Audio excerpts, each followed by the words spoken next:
Thank you for staying with us. The Patriots, a non-partisan group of eminent Nigerians, have asked President Bola Tinubu to convene a National Constituent Assembly to produce a People Democratic Constitution for the country. The former Commonwealth Secretary General, Emeka Anyaoku, made this call during a visit to the President. They said the draft constitution should be subjected to a national referendum, which is expected to tackle many of the challenges in the country. According to Anyaoku, the existing constitution lacks capacity to take the country to the promised land, stressing that it was also responsible for the prevailing social-economic challenges. We have come to appeal to you to send to the National Assembly the President's executive bill, which would call for two important measures. First, the convening of a National Constituent Assembly with the mandate to produce a draft People's Democratic Constitution. The draft Constitution produced by the Constituent Assembly, as I said, should be put to a national referendum, and if approved, should then be signed by the President as the genuine, legitimate Nigerian people's constitution.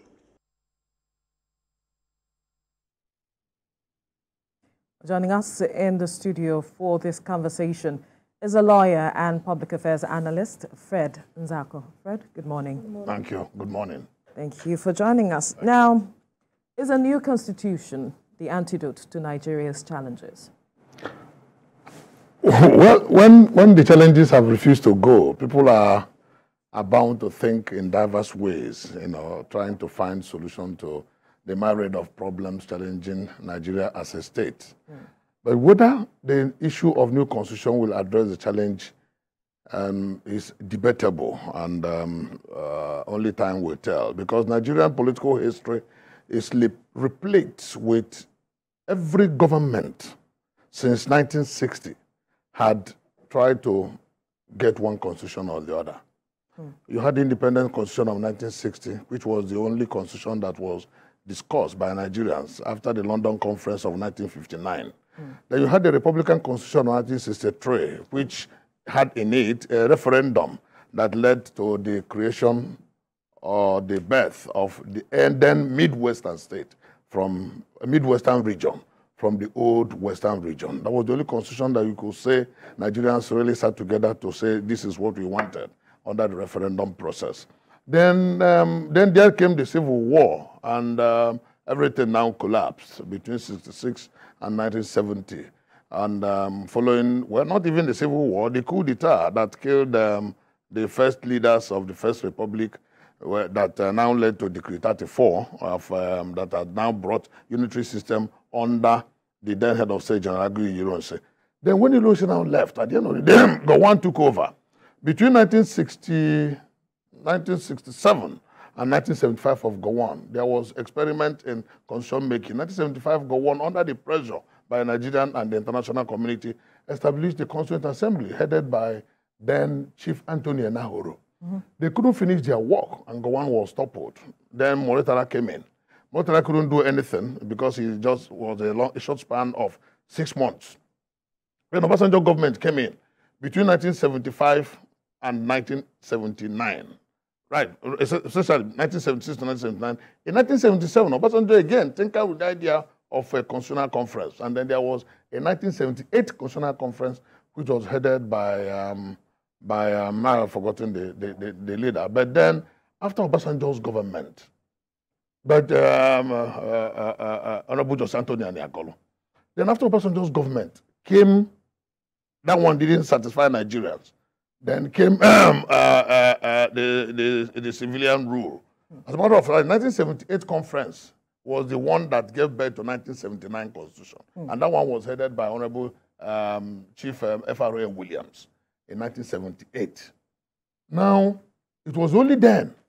Meanwhile, it was still a military constitution because it was It was carved out under the military regime of General Olusegun Obasanjo. Then, when military took over in 1983 and Buhari came into power, Buhari's government did not tinker with constitution. They just continued as a draconian military rule.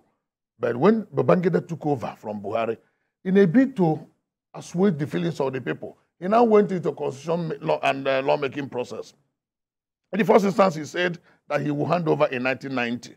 And then there was this 1988-89 Constitutional Conference, which was headed, it was that one that was headed by Jose Antonio Aniagolo, which failed. The goalpost was shifted from 1990 to 1993. And then there was another conference in 1992 to draft the Constitution. That one again failed because of the annulment of June 12, 1993 election. Abacha came in. Meanwhile, interregnum of 3 months of Shoneko had no time to look at the Constitution. Abacha now came in November 1993. And then in 1994, just to assuage Nigerians, Abacha went into, again, another Constitutional Conference. It's either it is called Constitutional Conference or it is called a Constituent Assembly. All are geared towards making a new law for Nigeria, a new body of laws. That one then failed because the draft of 1995 became so contentious that Nigerians didn't want to accept it, and that one was now dropped and shifted. Again, in 1997, Abacha now tinkered again with another one, which he could not complete until he died in June 1998. Abdulsalam Abubakar took over in 1998, June, and then came up with yet again another constitution, which was headed by Honorable Justice Nikki Tobi, that now gave birth to 1999 Constitution as amended. Now, that has been the Constitution that has been guiding the Fourth Republic.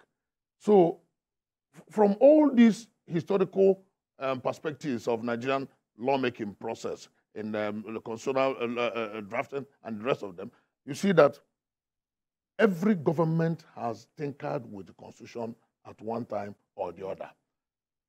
After during Olusegun Obasanjo's government in 1999 to 2007, in 2005, Obasanjo now consulted the Constituent Assembly again to look at our Constitution. That one couldn't see the light of the day. Yar'Adua took over. There was nothing much. Jonathan took over. We had the 2014 National Conference, which a lot of the contemporary Nigerian people will remember. With all the monies spent on that conference, with all the recommendations, most of these recommendations of the conference are gathering dust somewhere in one locker room in Aso Rock, and nobody is looking at it. Now, patriots are now asking President Bola Ahmed Tinubu to go into yet another round of lawmaking process to tinker with our Constitution. What does it tell you? It tells you that Nigeria has not really gotten what they are asking for. Nigerians have not gotten what should push this country forward.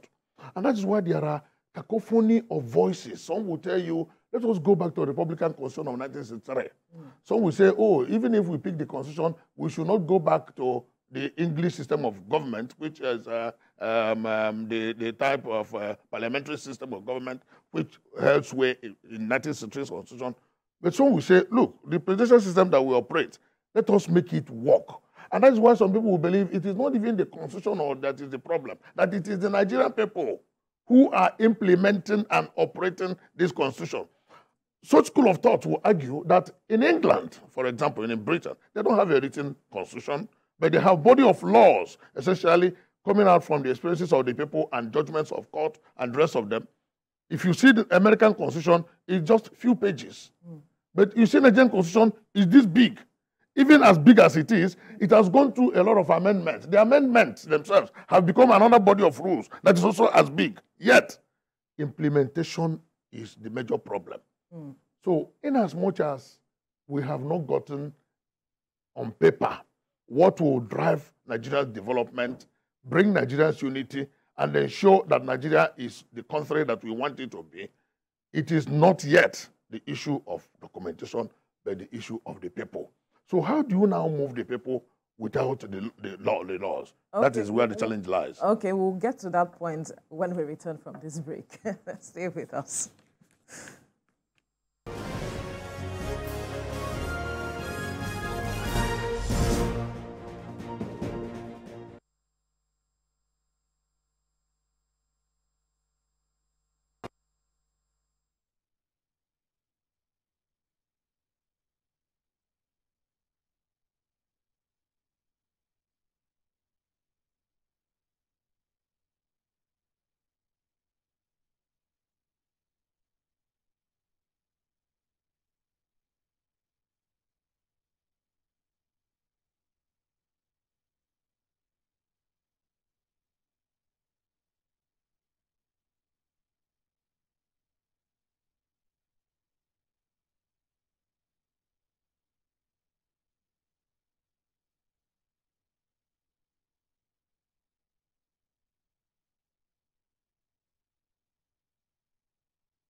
Thank you for staying with us. Before we went on break, we're talking about the call for a new people-centric constitution by a group of Nigerians called The Patriot.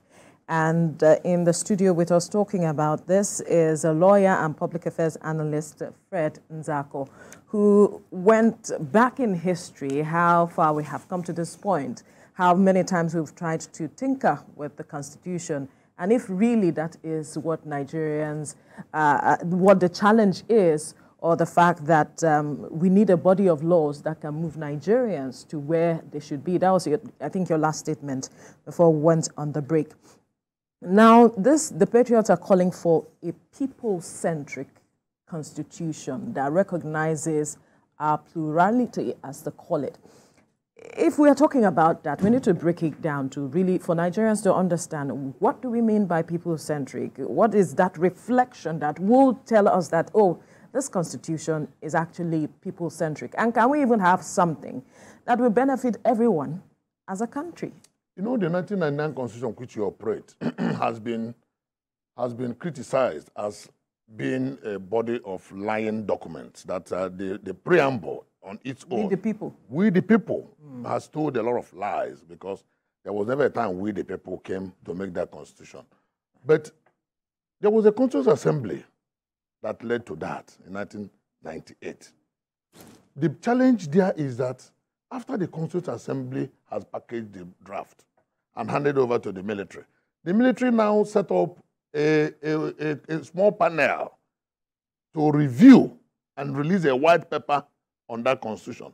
And I just believed that it is that military panel that went and tinkered with some of those things that would ordinarily have led us to where we want to be. And therefore, that the constitution on its own is a lying document, because we, the people, didn't come close to making of the laws. And that is why the Patriots have advised that Mr. President set up an assembly of the people.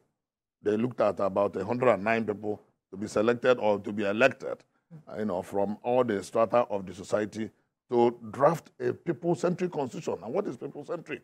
A constitution that will take care of the plurality of Nigeria. Nigeria is a nation, or is a country of diverse nationalities. Over 200 ethnic nationalities, speaking over 250 languages and language groups. So that such plurality will help recognizing the diversity of Nigeria in our lawmaking process, will help move the country forward. It's an argument, because some people even criticize the Patriot and saying the problem is not in the Constitution, that the problem is in the implementation. But if the problem is in the implementation, for example, is the paper itself to be implemented, does it give what should move us forward?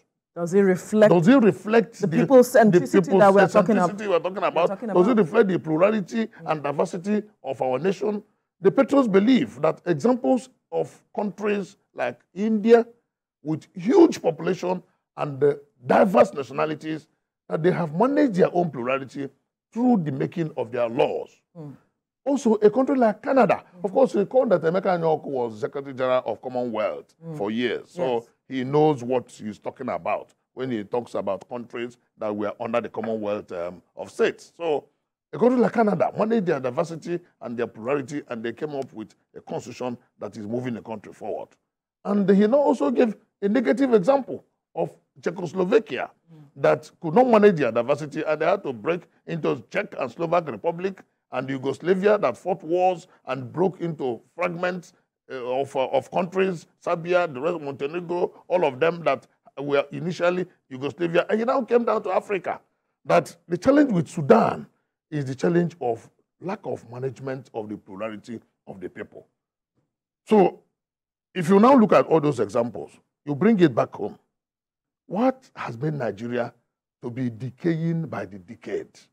Because from experience, every decade gets worse progressively. The only thing that improves in Nigeria is population, corruption, and bad governance. Really? That is the only thing that improves in the country. If you look at critically the issues of human development indices, the welfare of the people, life expectancy, economic development, and the real core human growth and development, you see that Nigeria gets worse by the decade.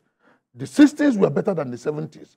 The 70s were better than the 80s. The 80s were better than the 90s. And continuously, it keeps going like this. And today, as we speak, we are even remembering some few years ago and saying, wow, can we go back to the era of some few years back?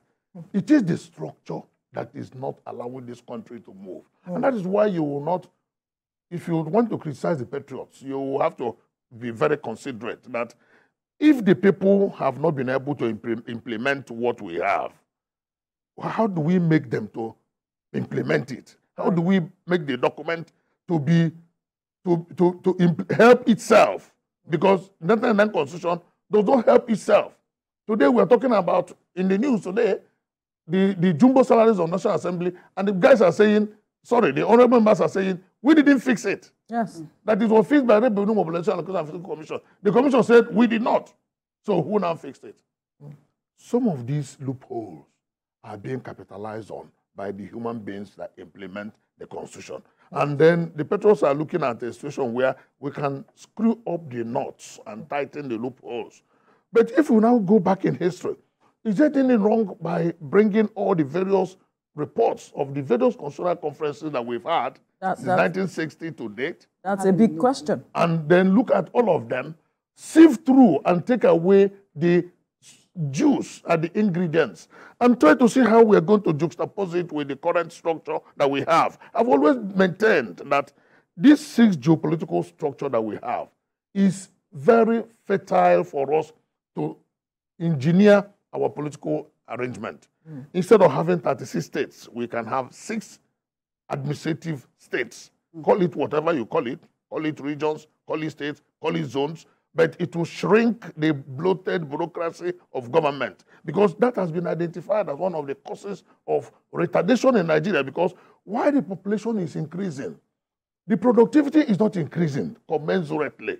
And that is why if you now bring productivity with population, the population keeps swallowing the productivity. And that it looks as if Nigeria is not making any progress. And of course, Olympic Games is on now, coming to an end. Nigeria has not got a single bronze. Is it because of this? I am telling you, it is part of lack of coordination in our system. If you look, you see, little examples will tell you how deep. They say the money makes the day. Little examples will tell you how deep the failure of Nigerian system has become. Because a country that does not have patriotic citizenry, a country that does not have assured hope for the youth, a country that does not have justice, equity, and fairness cannot grow. How do you now bring out all these fine ingredients? Look, the growth of a country is not in flyovers or roads. No. It is the human capital that makes a country. It's not even the natural resources. Because if you juxtapose... I am wondering how this has hampered the... I will tell you how. Yes, I will tell you how. The Olympics. I will tell you how. Because the minister has come out to apologize still. What do you say? What reason does he have? The simple fact is that Nigeria is not moving well. Is that what hampered the performance? That is, it keeps hampering everything that we do. Everything. In government, in sports, in social interaction, in everything that we do. Go to the embassies and see how Nigerians are treated. It tells you that the rest of the world has left us behind. People like Anyoko and his group who have international exposure and know that Nigeria can do better. That is why they keep crying and they keep shouting. Are you saying there are no Nigerians who are still flying the flag of Nigeria high, who are doing well, despite all that you have mentioned? Nigerians are doing well, but they are capitalizing on environment outside Nigeria. No, you are saying there are no Nigerians within Nigeria. Whoever that is doing well would have done better if the country was well run. And if you say, how do we run the country? You run the country based on the laws. If the laws themselves do not make for progress and development, you, the leader, will not do much. And that's why I sympathize with every leader, because there will be pressure on you. And you will now, in order to satisfy the people, you will convene a conference. The conference will come. It becomes like a jamboree. Even the military could not even give Nigeria the desired constitution. Otherwise, why is it that there is only the military government that have been able to create states, that are able to create local government, yet they are the people who came to power without the mandate and authority of the people. Those who have the mandate of the people have been unable to do anything tangible in terms of restructuring of the polity. And that is where the challenge lies. All right. So what should be the best approach now? You know, so for those who have said that, you know, it's not reflecting some of the tenets of federalism, it's not also, you know, focusing on major issues like resource control, equal resource control at this time. Perhaps we should be looking at an amendment and not a new constitution. There has been amendments of the constitution, several amendments. And the amendments are more or less in patches. It's not like patching a cloth that has torn at several points. And as you stitch here, another side gets torn. As you stitch here, another side gets torn. And that's why people are saying, discard this cloth completely and let also a brand new one that will help us. Now, I have just told you that historical experiments in constitution lawmaking in Nigeria has not been successful, apart from the one that people had to come together in 1963 Republican Constitution. And the elders have looked at it and said, and seen the difficulty of bringing people together to agree on certain things. It is that difficulty that has quashed every attempt at lawmaking. The military will then come up with their own and force it down the throats of Nigerians. And then we now begin to say, this is not good enough. We have been in civilian democracy since 1999. 25 years down the line, we have not been able to, as a civilian-led people, to come up with a holistic constitution apart from this patch that has not helped. Now, if we want to come up with very major issues of restructuring, you are now talking about what kind of government do we run along through fiscal federalism? How do we share the resources of the country, or not even sharing? How do we make? Because instead of sharing, we should be talking about how do we improve and make the resources? How do we bake that cake? But today is only to go to Abuja and share the cake. It has been a problem. Then it has the issue of, do we need bicameral legislature? People have always argued about it, that it is a waste of time and resources that you have the Senate and the House of Reps. The American presidential system that we copied, we didn't copy their kind of style, the remuneration, and the true fiscal federalism that is inbuilt in their own system. We just went and copied the costly aspect of it, and it is causing problem in the land. Do we need to? Senegal had looked at their own and said, we don't need to, and cancelled one, and it is working for them. Do we have that conscience and the strength, political will, to say we will cancel one and run with one? Can President Tinubu do it? That is a critical question.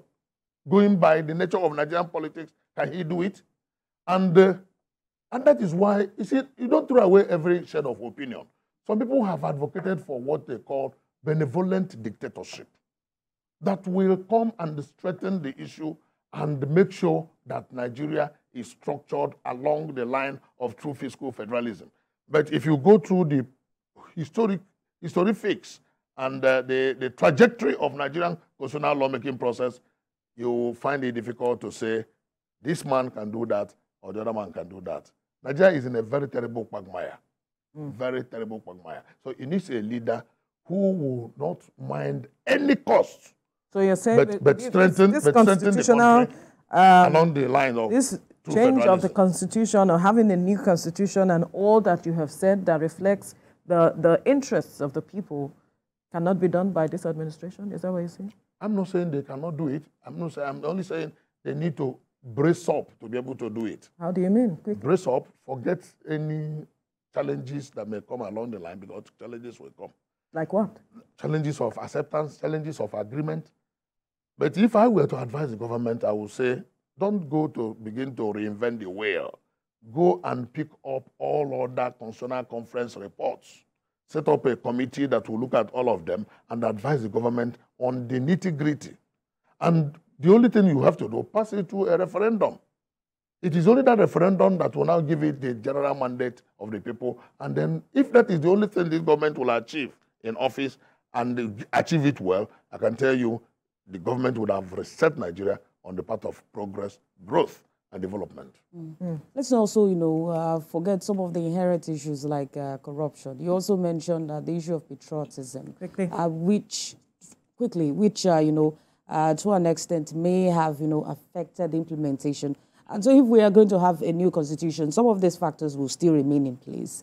How do we address that? The major enabler for corruption in Nigeria is the unitary system.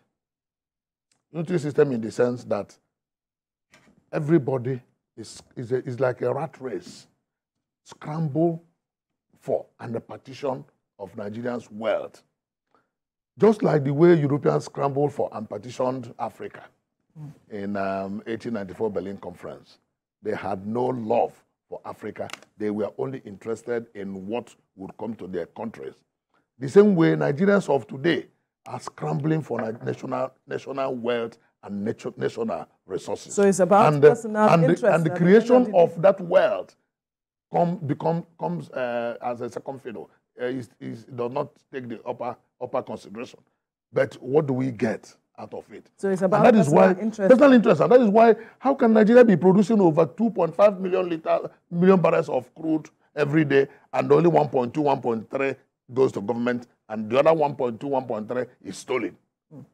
Who does that? And how do you expect the country to grow? Well, the government is saying they are addressing that, and we can only hope for the best. That is the rhetoric, and that is the semantics that you keep hearing one government after another. We'll have to leave this conversation here now, because I know you can go on and on with this matter. Lawyer and public affairs analyst Fred Nzako, thank you for your time. Many thanks. Thank you. Thanks.